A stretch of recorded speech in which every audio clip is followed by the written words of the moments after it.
থাক ভাইয়া, তুমি কিছু মনে করো না, আমরা ভুল বুঝতে পারছি, বুঝছো ভাইয়া? বুঝছো, ফোন দিস না বেটা। হ্যাঁ পিতাসি। হ্যাঁ চাই ঠিক আছে। ওই দিগায় এই তোরা তো সিগারেট খেয়াল পিচ্ছি মানুষ, চিকেনের রাস্তা আটটাছস, তাহলে খাইতে মন চায়, আর তো দিন পরে রয়েছে। কিন্তু দোষ চেনস তুই? হ্যাঁ চিনি তো, ওই আমগোলাকার ছোট ভাই সূর্য ভাই হয়। সূর্যের ভাই হোক আর যার ভাই হোক, আর কান্নে দিয়া আমরা শিক্ষা দিয়ে দেবো, বুঝিস নাই? বন্ধু কুল, তো দাদা আমার কিছু বলে লাভ নাই। ওর যে গার্জেন আছে সূর্য, ওর ডাইকেই না ওর কাছে বিচার দিয়ে দেই। আর জান ঠিক আছে। ভাই আপনারা কি মনে করে হঠাৎ আমার ডাক দিলেন? কোনো সমস্যা ভাই? সমস্যা মানে গুরুতর সমস্যা মিয়া। আমার সমস্যা তোমার ভাই ছোট না, আমাকে সামনে চিকেন খাইতে যেতেছে, কি শিক্ষা দিছো? বড় ছোট কাউকেই মানে না, সবার সামনে বিড়ি খাইতাছে আর যাইতাছে। ওর জন্য তো এলাকায় 4টা-5টা বলা নষ্ট হবে। এইগুলা শাসন করো না তুমি।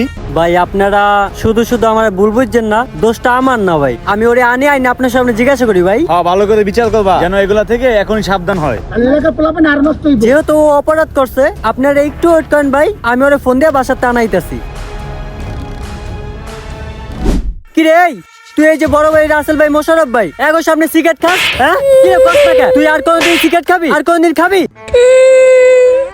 আমি সিগারেট খাই নাই, আমি তোর ব্যাপার আনতে বেড়া এলাকার মধ্যে ঘুরোস, ভাই বেড়াদের দেখলে পলাই পলাই এদিক ওদিক দিয়ে চামেচি কোনো ভাগার চেষ্টা করস, কি ঘটনা কি বেড়া? ভাই বেড়াদের কিছু হয়ে পড়ে না? কি কর তুই? একটা বিড়ি লই বাইরে লেগে যা। ভাই একটা আন লইবো? আরেকটা আনলে যা তুই। আরে যা বেড়া, দেউড়া লই আটতে পারোস না বেড়া। আজকে কুতু কুতু আসস যায় শনিবার।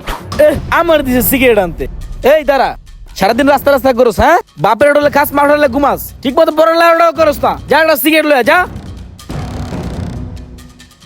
আয় হায়, আমি এটা কি করলাম? ও তো নিজে খাওয়ার জন্য সিগারেট কিনে নেয়, ওরে তো অন্য কেউ পাঠাইছে, তাহলে তো আসল অপরাধী সে। তাহলে ওরে আমি কেন মারলাম? এই রাসেল ভাই, আমাদের তো একটা ভুল হয়ে গেছে। বাচ্চাটা আসলে নিজে খাওয়ার জন্য সিগারেট কিনে নাই, আসলে আমরা ওরে ভুল বুঝছি। শুধু শুধু ওই মাইর খাইলো। আসল অপরাধী তো সে, যে ওদের টাকা দিয়েছে সিগারেট কেনার জন্য, সিগারেট কিনতে উৎসাহিত করছে। সে হইলো ওই আমিনুল, যে এই ছোট বাচ্চাটা দিয়ে সিগারেট কিনাইছে, সিগারেট কেনার জন্য দোকানে পাঠাইছে। আসল শাস্তি যদি দিতে হয় তাহলে ওকে দেওয়া উচিত। কেন ওদের সিগারেট কিনতে টাকা দিল? আসলে তো শিক্ষা দিলে দিত আমিনুল রে, কারণ ও কেন ওর দোকানে পাঠাইলো? ওর পাইলে ওর শেষ মুদ্রা। থাক ভাইয়া, তুমি কিছু মনে করো না, আমরা ভুল বুঝতে পারছি, বুঝছো ভাইয়া? থাক। আসসালামু আলাইকুম। আমরা মাদক মুক্ত সমাজ চাই, কিন্তু খেয়াল রাখতে হবে একজনের শাস্তি জানি আরেকজন না পায়। ছোট বাচ্চাদের দিয়ে কেউ সিগারেট আনাবেন না। আমাদের ভিডিওটি আজকে এই পর্যন্তই শেষ। দেখা হচ্ছে নতুন কোনো ভিডিওতে। সেই পর্যন্ত সবাই ভালো থাকবেন, সুস্থ থাকবেন। আর আমাদের ভিডিওটি ভালো হলে লাইক, কমেন্ট, শেয়ার, ফলো করতে ভুলবেন না। আল্লাহ হাফেজ।